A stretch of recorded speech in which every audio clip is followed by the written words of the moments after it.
Hello and welcome back to Blackwatch Intel. My name is Crashy and today I'm doing a very different video. So today's video, as you can tell by the title, is going to be a solo DuoQ tier list. Now, I want to start off by saying this video is amazingly subjective. It is my opinion. It's the heroes that I think are worth investing in solo duo type Q scenarios. So if you had multiple solo duos, in your game, if you're just queuing with a friend, if you're playing in games that are, not full teams or 4 stacks, and you're still going to get some of that with solo duo anyways, but these are the characters that I think provide a lot of value when not super coordinated and are the heroes that I think are great to learn. So it's all my opinion. I just want to get that out of the way because I definitely know this is not a perfect list. It actually took me quite a while to kind of find the places, and I kind of restructured and everything. So starting off, I'm going to say S tier, which is the top tier. The best characters to learn are PHARAH, Soldier, and Ana.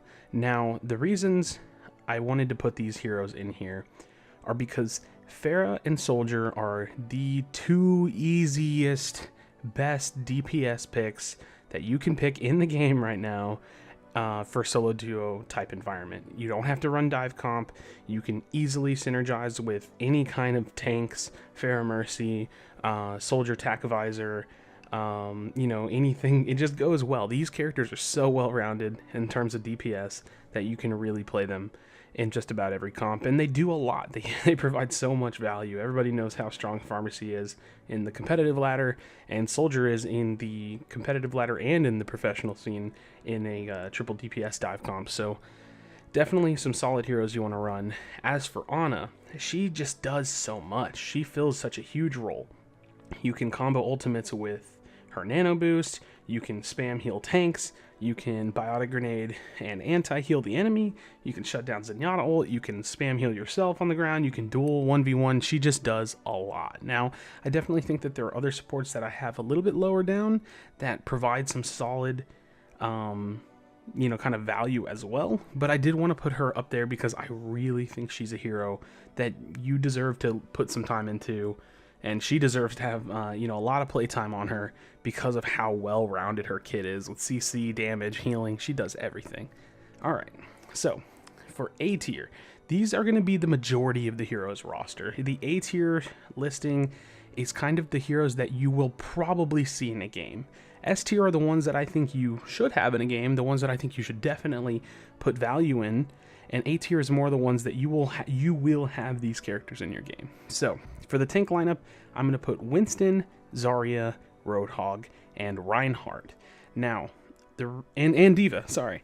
The reason I pretty much and actually did put every tank in the game except for ORISA is because the tank lineup is superb right now. I think tank balance is pretty phenomenal with some iffies here and there regarding some Reinhardt issues and ROADHOG being a little on the strong side, and we're seeing PTR changes coming with that potentially.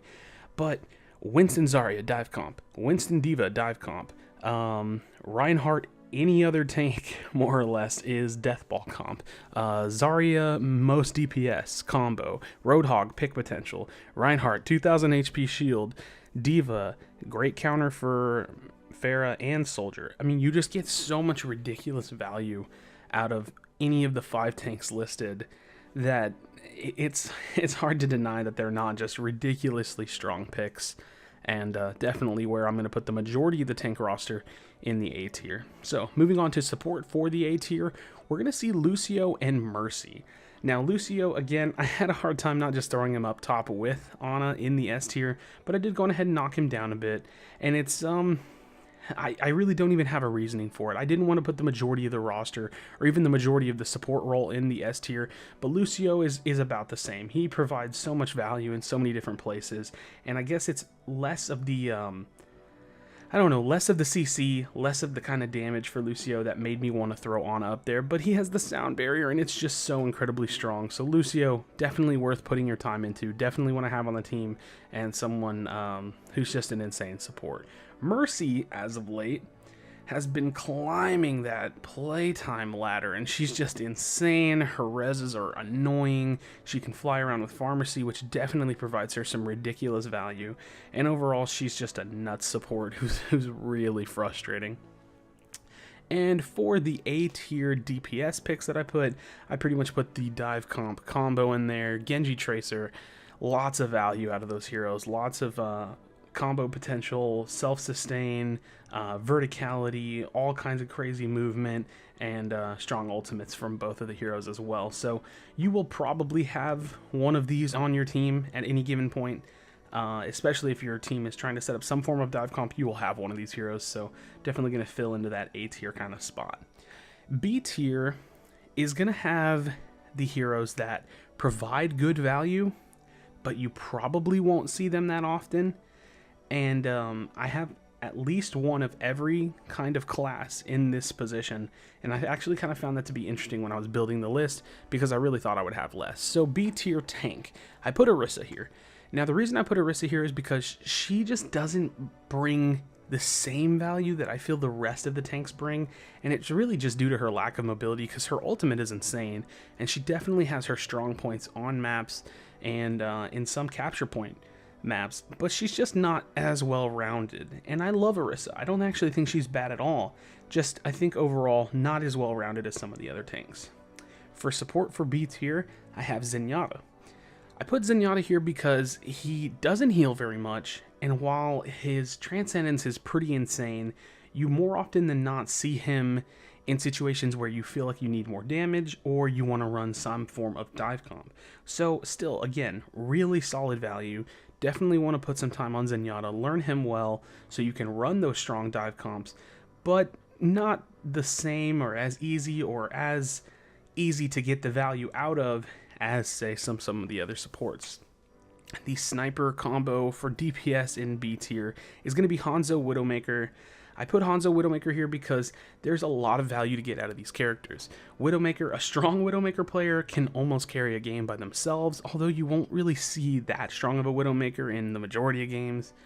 You really just don't. You know, Widowmaker is easily countered in my opinion, and she's just not the strongest pick, but she's definitely really strong, and the same goes for HANZO. A mid-range HANZO player who can land some good shots, set up some good ult combos with ZARYA, or just, you know, a good pick here or there without sitting all the way in the back is definitely valuable to have on your team. And MCCREE. Now, MCCREE is obviously that second hit scan that you want to run in the double hit scan kind of a lineup. He's a solid pick. He's great against flankers, kind of okay against dive, and kind of okay against flankers, I guess.